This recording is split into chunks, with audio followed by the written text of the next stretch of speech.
હનુમાન ચાલીસામાં છુપાયેલી 5 પ્રકારની શક્તિ જે વ્યક્તિની આંતરિક શક્તિમાં વૃદ્ધિ કરે છે અને વ્યક્તિને મજબૂત બનાવે છે, જેમાં પહેલી શક્તિ એ છે કે જો રોજ હનુમાન ચાલીસાનો પાઠ કરવામાં આવે, મન અને મસ્તિષ્કને આધ્યાત્મિક બળ મળે છે, જેનાથી વ્યક્તિને આધ્યાત્મમાં રુચિ થવા લાગે છે. હનુમાન ચાલીસાની બીજી શક્તિ છે, જો રોજ હનુમાન ચાલીસાનો પાઠ કરવામાં આવે તો પવિત્રતાની ભાવના વધે છે અને મનોબળ મજબૂત થાય છે.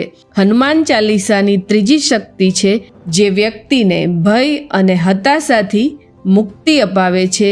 ચોથી શક્તિ કે જેનાથી વ્યક્તિને શરીરની બધી જ પીડાથી મુક્તિ મળે છે.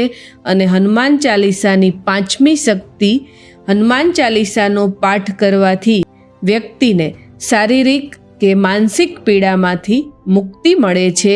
એ સિવાય આપણા જીવનમાં આવતા સંકટના સમયે જો હનુમાન ચાલીસાની આ 2 પંક્તિઓનું ઉચ્ચારણ કરવામાં આવે તો બધા જ સંકટોનો નાશ થાય છે.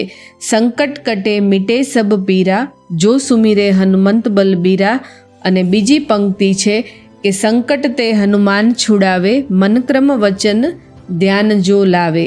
આ 2 પંક્તિઓનું સંકટ સમયે ઉચ્ચારણ કરવાથી દરેક પ્રકારના સંકટનો નાશ થાય છે. જય માતાજી.